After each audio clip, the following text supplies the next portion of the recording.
Assalamualaikum warahmatullahi wabarakatuh. Ya, jadi di sini kita masuk ke materi HLOOKUP. Jadi HLOOKUP ini artinya adalah horizontal lookup, adalah fungsi dalam Microsoft Excel yang digunakan untuk mencari nilai dalam tabel atau rentang data secara horizontal. Di sini kita punya dua tabel, yaitu tabel referensi, kemudian ada tabel isi. Artinya adalah tabel isi ini yang akan menjadi acuan kita dalam mengisi data dari tabel referensi. Jadi di tabel referensi itu ada golongan gaji, tunjangan, dan pajak. Nah, untuk mengisi gaji, tunjangan, jumlah gaji pajak, dan gaji bersih, kita harus membuat dengan menggunakan rumus HLOOKUP. Nah, contoh kita tes di sini, kita akan contohkan untuk menampilkan gaji berdasarkan golongan. Itu ada golongan 1, 2, 3, 4, 5. Nah, maka untuk golongan 2 berapa gajinya? Di sini kan 2 juta. Nah, ini kita sesuaikan. Nah, 2 juta berarti kita ketik sama dengan HLOOKUP. Nah, di sini kita buat rumusnya HLOOKUP. Nah, klik. Kemudian log value artinya adalah kita mau mencari apa, berarti kita akan mencari golongan, maka kita klik 2. Nah, ini berdasarkan golongan gajinya. Nah, ulang lagi sama dengan HLOOKUP. Nah, di sini ada perintahnya berkoma. Jadi untuk Microsoft Excel baik itu 2010, nantinya 13 dan 16 ada perbedaan pada rumus. Nah, ada yang titik koma, ada yang tanda koma. Jadi silakan nanti ikuti. Kalau titik koma ya pakai titik koma, kalau koma pakai koma. Tapi secara rumus dia sama, cuma simbol ini ada perbedaan ya. Simbolnya ada bisa menggunakan koma atau titik koma, tergantung dari perintah yang dikeluarkan dari rumus. Nah, jadi versi Microsoft Excel-nya nantinya akan berbeda. Nah, bedanya cuma nantinya titik koma atau koma.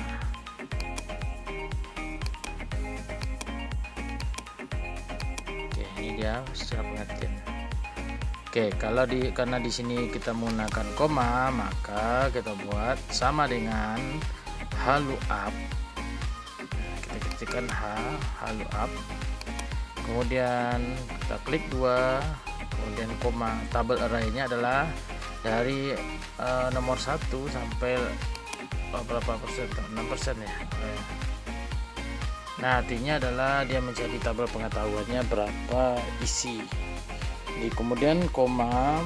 Nah, ini kita kunci dengan F4 pada keyboard. Kemudian koma. Nah, row index number berarti kira-kira gaji itu di baris berapa?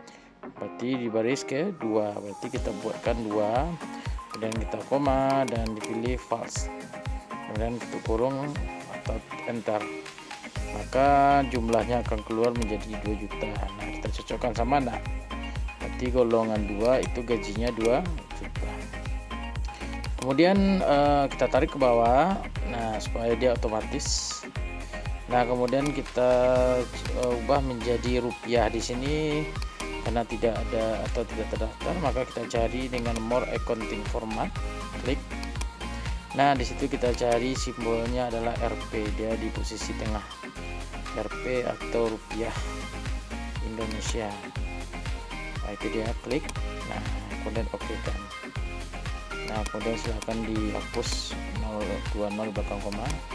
Nah, untuk tunjangan sama, boleh buat menggunakan rumus atau cara cepatnya adalah dengan copy paste. Nah, bedanya adalah kalau tunjangan kita di urutan nomor berapa atau baris berapa, kita klik dulu, kemudian kita Ctrl C atau klik kanan copy. Nah, kemudian kita klik pada tunjangan. Nah, jangan lupa di escape ya. Nah, kita paste. Nah, di sini kita ubah menjadi 3 karena dia pada posisi nomor 3. Oke. Nah, dapat hasilnya tunjangan untuk gaji 2 juta itu adalah 200.000. Oke, ini saya cari manual lagi. Kalau sudah terdaftar tinggal klik RP maka dia akan keluar, tapi kalau tidak muncul, nah silahkan cari seperti tadi. Oke. Nah kemudian oke kan. Nah kemudian untuk ini 8 koma. Nah untuk jumlah gaji, nah ini caranya adalah menggunakan dua cara. Bisa menggunakan cara cepat, nah sama dengan klik 2 juta ditambah dengan 200.000. Nah kemudian enter atau tutup kurung, yes kan saja. Nah itu dia 2.200.000. Atau cara menggunakan sum, sama dengan sum, oke, klik kemudian blok, nah kemudian enter. Nah sama juga hasilnya, boleh menggunakan dua cara itu salah satunya. Oke, kemudian untuk pajak maka lakukan hal yang sama atau boleh ketik ulang. Nah kalau pajak dia di posisi baris keempat. Nah jadi daripada susah mengetik, silahkan di copy paste, berarti blok. Nah berarti kita copy kemudian escape, nah kemudian klik dan pastekan. Jadi dia di nomor 4. Oke, nomor 3. Oke, oh ya ini nomor 4. Nah jangan lupa diedit nomor 4. Oke, nomor 4. Nah kemudian nah silakan tarik ke bawah. Ini jangan heran, nah ini 0,02 ini artinya 2%. Jadi silakan ubah nantinya di simbol persen. Oke, nah kemudian jumlah gaji tarik ke bawah supaya dia dapat. Oke, kemudian gaji bersih. Nah ini untuk gaji bersih sesuai dengan rumus yang telah diajarkan, berarti kita buat sama dengan, nah klik jumlah gaji 2.200.000 dikurang, nah buka kurung, kemudian klik jumlah gaji sekali lagi. Nah kemudian dikali, nah kali itu adalah simbolnya bintang, kemudian klik 2%, nah kemudian enter atau tutup kurung, maka hasilnya sudah dapat. Nah kemudian silahkan tarik ke bawah. Oke, sudah berhasil, dan itulah untuk materi help up. Jadi silahkan diulang kembali dengan contoh yang berbeda. Oke, mungkin itu saja, terima kasih.